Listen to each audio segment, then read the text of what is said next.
G'day guys, welcome to the channel. Today I'm going to be going through rear leaf retention or leaf spring retention, caster shims, caster angle fitment on my Suzuki Sierra. So the rear leaf springs on this, they're not quite sag, but the pack is far too fat. So I'm going to be cutting that pack down to what's required for my needs and wants for this car. It's currently far too rigid, doesn't really flex much, and it's a bit rocky on the road. So I'm going to retension the leaves, cut the pack down to 4 or 5 leaves rather than what it is now, stupidly thick pack, about 6.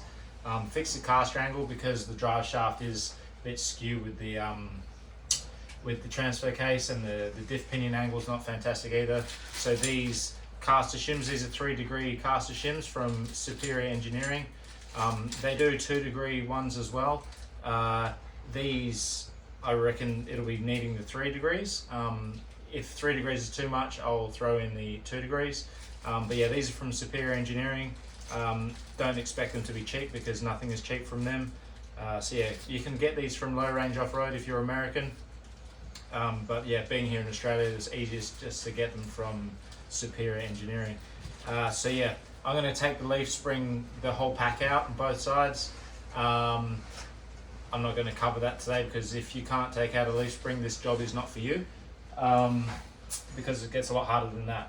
So yeah, I'm going to pull these leaves out, and I've got my press set up here. I'm going to run through retensioning them and how to, and get these caster shims in. But yeah, guys, thanks for joining into the channel, and yeah, my Maruti Gypsy or Suzuki Gypsy, Suzuki Sierra, Suzuki Stockman, whatever you want to call it. It's been doing me proud the last couple of months. Finally got it on the road after its engine conversion, which I did as well. But yeah, guys, let's get stuck in, eh? Alrighty guys, so here's a 2-degree versus a 3-degree shim. 3-degree and the 2-degree, all depending on how much you've lifted your car. As soon as you lift your car, your pinion angle gets thrown out, your diff pinion angle. You want to do this at the front as well because it will affect your steering rod and all that, all the geometry there. So yeah, you want to do your front as well. Back's more important though because your drive shaft is always going, and you typically get a lot of driveline vibration when your pinion angle's not right. So yeah, get yourself some of those. I've got some new U-bolts as well. Try and chase up these ones with the larger nuts because it just covers more surface area, hence you get a lot more braking pressure, especially when you start serious off-roading or towing or whatnot, whatever you're putting your car through its paces.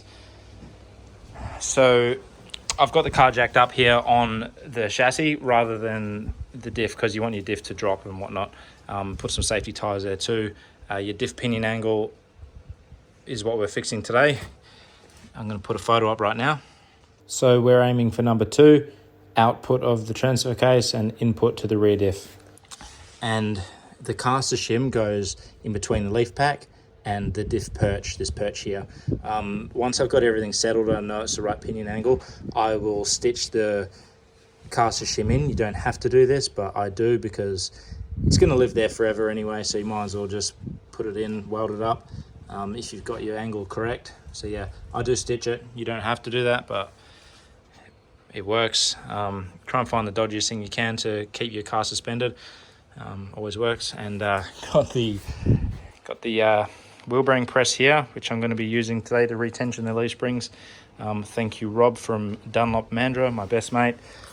He's owned that shop for many years now. It's Mandurah's biggest mechanical workshop. They do everything, anything and everything. And Robbie, you're a legend, man. Thanks for letting me borrow that.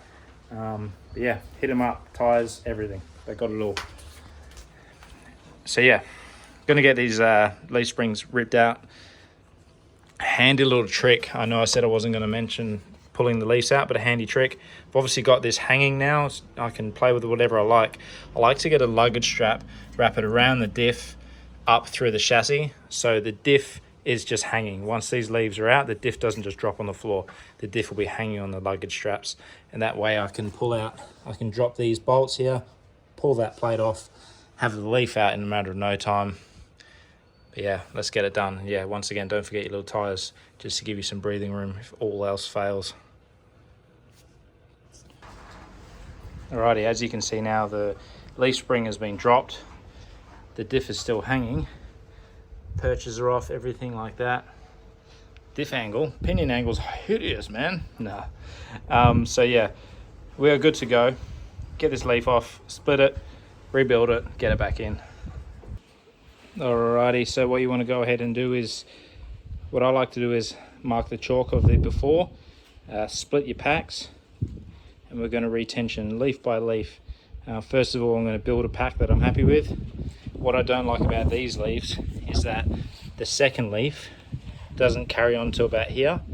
The amount of times I've seen on a trail or like an overloaded vehicle is the leaf pack from here and then having this dog awful bend here, or even on a trail and failing completely and folding like this.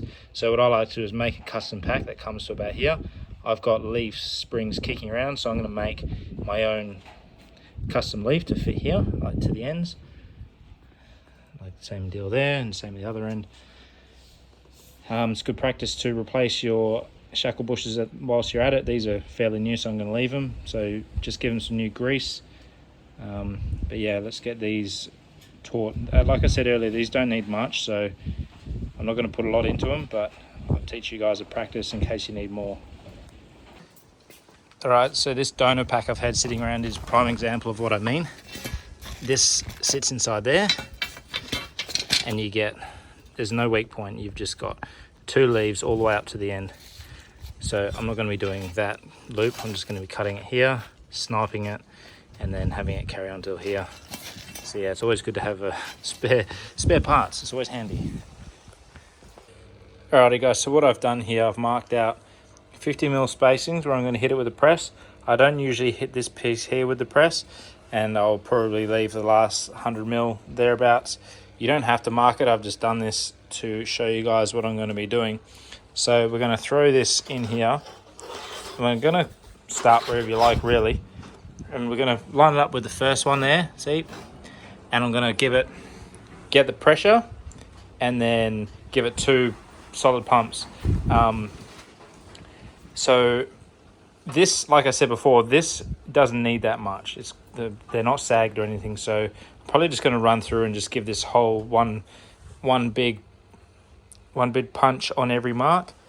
The pack that I'm making, these are the Doan ones I had. You can tell the difference. Like, these are obviously very tired, so I'm going to have to give these a lot. So if you're scared about over pressing it, just send the whole lot with one push, one push, one push, one push all the way through, and just play with the ground. Put your chalk on the ground. Okay, I didn't go enough, go a bit more. If you want more, just go a bit more, rather than going too much and then being up shit creek. So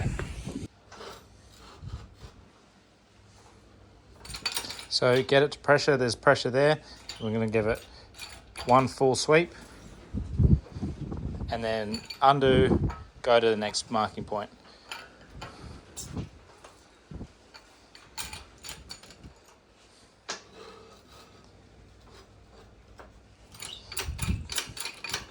Get it to pressure, and then 1 full big sweep.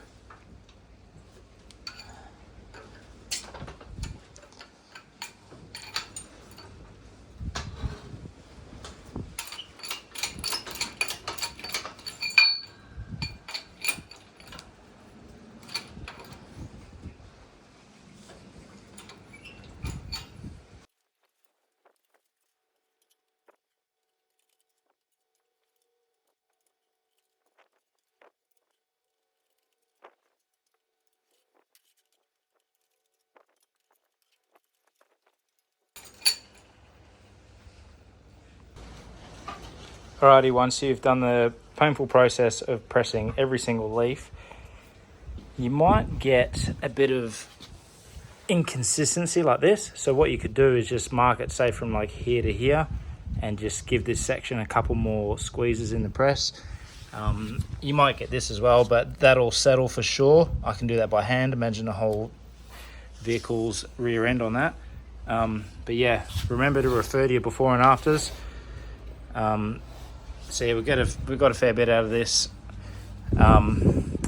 These caster shims are different to the last ones I fitted. These ones actually bolt through the top, so that's kind of handy. So this really can't go anywhere, so I might not weld it in, but yeah, just gonna get this apart again, put a couple of squeezes through this, and then punch it back together.